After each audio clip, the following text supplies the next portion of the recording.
It goes without saying that DJI's latest action camera will aim to improve on previous generations in terms of capability and versatility, but with that, you've likely noticed that the action camera market has steadily shifted focus to more low-light innovation, and there have certainly been impressive advancements. So here we find ourselves with hundreds of reviews and comparisons that dig into capturing dimly lit scenes, but there's one question we might not have answered quite yet. Can your DJI action camera do astrophotography? What about a classic summertime Milky Way time-lapse?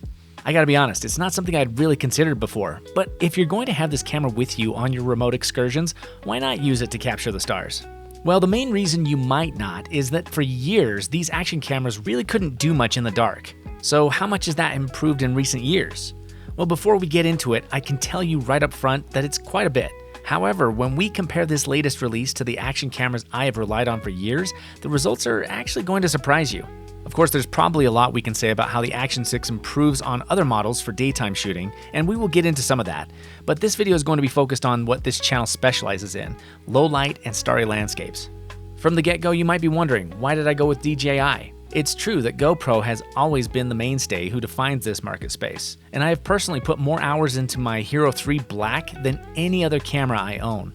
But when the competition posed by DJI started to heat up, it became difficult to ignore the performance you could get from the Osmo series, and often at an easier price point.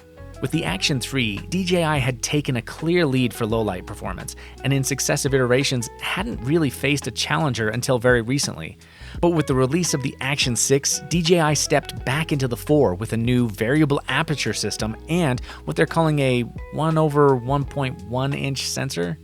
What the heck does that even mean? And who actually wants these fractional decimal measurements? At any rate, what I can tell you is that the DJI model does give you more sensor surface area than either of the top competitors' most current models. About 21% more than the next largest. But when we compare it to the model that I'm upgrading from, the Action 3, it's an increase of about, 126%? You're telling me that in just over 3 years, they more than doubled the size of the image sensor? Well, there's a few caveats here.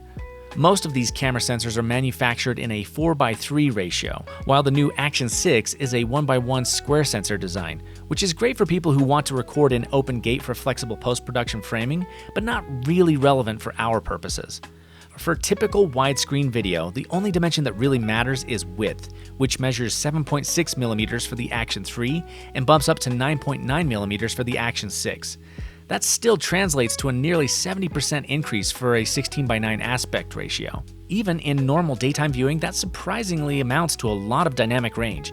At first glance, it seems like the Action 3 is just giving us more contrast in this scene, but this was actually shot on a very overcast day, and not only are the shadows more detailed on the Action 6, you also skip these blown out highlights that we get from the Action 3. We also have to note the improved color reproduction you get in this and every other scene thanks to the dedicated color temperature sensor on the Action 6.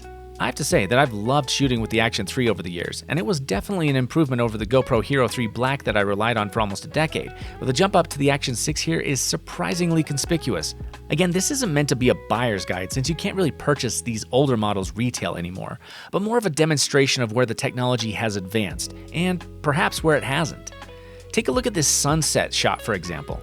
There's very little difference between the old GoPro and the much newer Action 3, but it's a very different story with the Action 6. We are getting way more data out of the shadows here, which honestly is much more approximate to how the eye takes in this scene. Now, you might think that the Action 6's internal processing is flattening out the sun here, but the sun actually was behind the cloud, so this is technically more accurate. Though, oddly, if we're being honest, don't the other two cameras produce a more pleasant final image? That's going to be a subjective answer, I'm sure, but it is interesting how computational photography might be starting to go just a little too far for some of us, as some shots lose dimension from that extra processing. And I think this next set of tests may outline that. I compared several different settings for this neon scene, and we're going to go through all of them.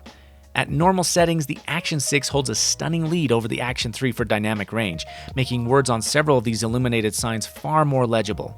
You'll also notice much more crisp edges on the leaves of the tree, but this area also highlights something I think you'll notice in all of the comparisons for this shot. The Action 6 is so good at reducing haze around lights that it does stray into this artificially sharp territory in many cases.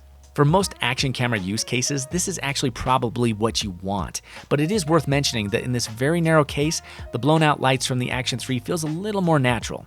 Each of these cameras does have a log color mode, up to 10-bit for both now after firmware updates, but the Action 6 is noticeably flatter for post-production grading.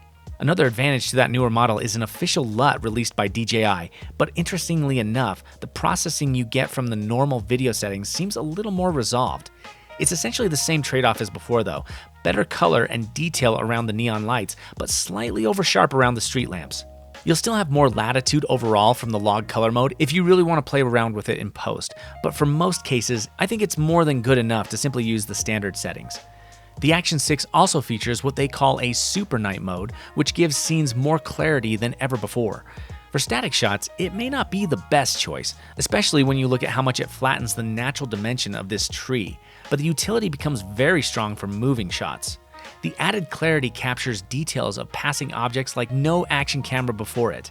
It's an obvious home run here against the Action 3 on this city street where you can see words and outlines more clearly, but the difference somewhat remains even when compared against itself without Super Night mode engaged.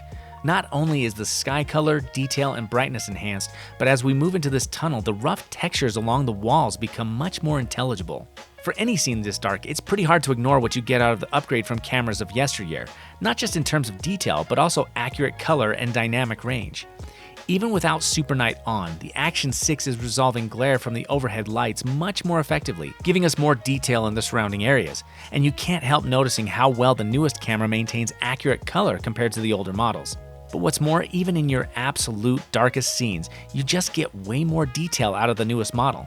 This particular example isn't really usable at all, but just goes to show that even when you only have moonlight, the Action 6 still picks something up.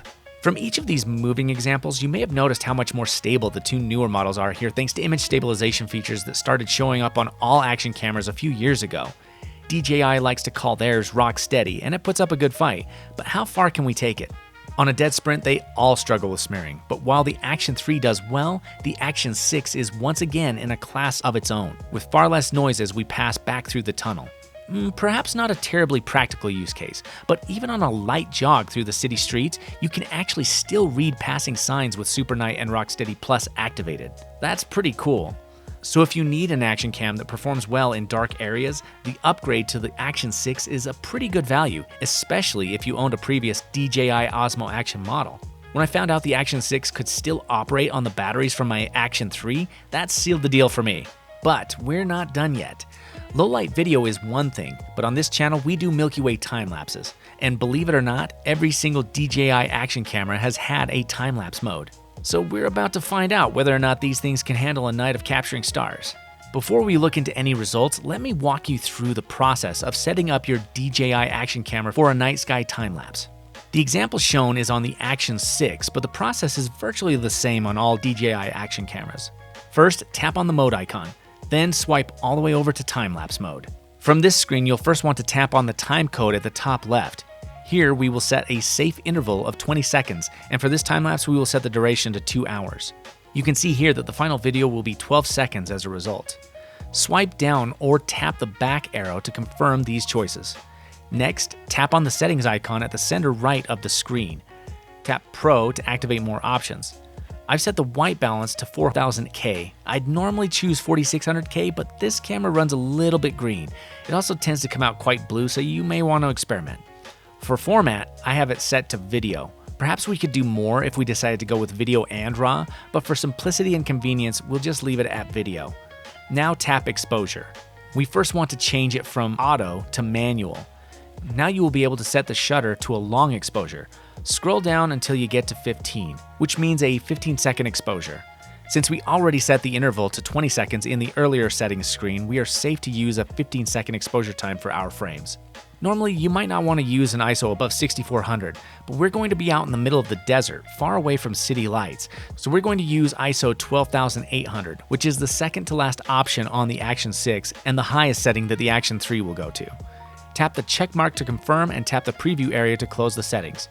Lastly, let's look at the settings you can get to by tapping on the text at the bottom center of the screen. At the top left of this page, you can change the resolution and frame rate, which we're going to leave at 4K 30.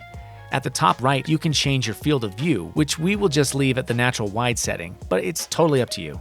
I also leave it set to screen off, which will definitely save your battery on a capture that runs multiple hours. Now, we don't need to swipe up from this page to view the other settings because we already set the interval and duration with the earlier step. Now we can just swipe down to get back to the preview screen. Alright, now your action camera is ready to record a low light time lapse. Just hit record and head back to your campfire or tent. If you're in a pretty safe place, you can probably just leave it out all night and check on what you got in the morning. So let's have a look at the results. Well, I can't say that this is the most impressive Milky Way time-lapse I've ever captured, but perhaps not bad for a little action camera. It is picking up the gas and dust clouds, but the entire picture has an almost smeared look, like there was some condensation on the lens. But I can assure you that it was perfectly clean and there was no humidity out here at all. Alright, let's see how poorly the Action 3 did capturing it at the exact same time. Hey, wait a second. Are we getting a better image from the older model? Well, we are definitely seeing more color from the Action 6, but take a look at how much sharper the edge of the horizon is on the predecessor. And look at this, we are definitely capturing way more stars on the Action 3. Given everything we've seen in the tests up until now, this doesn't seem to make sense at all. Well, as you may have noticed when we were configuring all of the settings for our time-lapse, the aperture was set to 2.8, which incidentally is the fixed aperture of the Action 3. For some reason, when in time-lapse mode, you simply cannot use the Action 6's widest available aperture of f2, which is likely the key to much of its low-light success. To release an action camera with a cool new feature like variable aperture and then limit how it can be utilized is pretty confusing to me. But there might be more to the story with this comparison, and I think this strange lateral motion in the Action 3 footage gives us another clue. For a moment, I thought that maybe there was a small dust storm out in the valley that I just couldn't see from where I was set up. But you can tell from this time-lapse I simultaneously captured with my A7C that it was actually a very clear night. So that means that this constant dusty phenomena on the Action 3 is just sensor noise, which means that we can also deduce that in order to correct for that in later models, DJI simply applied a heavy dose of algorithmic noise reduction. And honestly, that came at quite a cost. I can't say that I prefer the smoother final video if it means losing this many stars and creating a mushy horizon. Now, I had to make sure it wasn't just a fluke, so I went out again on a night when the crescent moon was rising, which gives us a little bit of foreground lighting, and I pushed the ISO on the Action 6 to the maximum of 25,600. When we look at those results, I'd say the horizon does look slightly sharper at this brightness, but we're still seeing a lot less stars. This confirms it. On the current firmware for both devices, the Action 3 is better than the Action 6 at capturing a night sky time-lapse. That's not to say you can't enjoy what you get out of the Action 6. After all, this isn't really a feature that comes on many small devices, so I still think it's kind of cool. Maybe the Action 6 just doesn't do perfect darkness like the Action 3, but does that also apply to photos as well? In the city streets, the Action 6 is markedly better, even without taking advantage of its ability to take much higher resolution images. But let's go back out to the desert to capture some raw images. Just like we did in time-lapse mode, we will enter photo mode's settings page and use the pro settings to manually set our exposure to 15 seconds and our ISO to 12,800. Since this is a single shot, I'll leave auto white balance on to see how it does. We have to make sure that we have the format set to include RAW. You'll again notice that we are locked on a higher aperture than that f2, but I guess that's just how it is at the moment. So let's hit record and find out what she can do in spite of that limitation. See, this is much more of what I expected, much brighter and more detailed than the previous model. As we apply some basic edits and the standard raw noise reduction in Photoshop, the difference becomes very obvious. Way better color and way sharper detail from the Action 6. See, imagine if we could get star detail like this from the time-lapse feature. That would honestly be really cool because frankly, this is not a bad Milky Way image. So there you have it, you actually can capture our galaxy with just an action cam. It would be cool to see improvements to the time-lapse feature that account for low-light situations added in future firmware updates, because there's obviously room to improve on it with the hardware we already have here. If you guys decide to try out either of these features at night, let me know how it works out for you. They say the best camera is the one you have with you, and I could see myself setting up a quick Milky Way shot in the future when I'm out exploring with the Action 6 in my pack. If you liked this deep dive into how action cameras take photos of the stars, you'll probably like my videos on smartphone astrophotography. If you'd like to see some other devices tested on dark skies, leave a comment letting me know which ones you think I should try out. As always, thanks for watching, and I'll see you on the next one.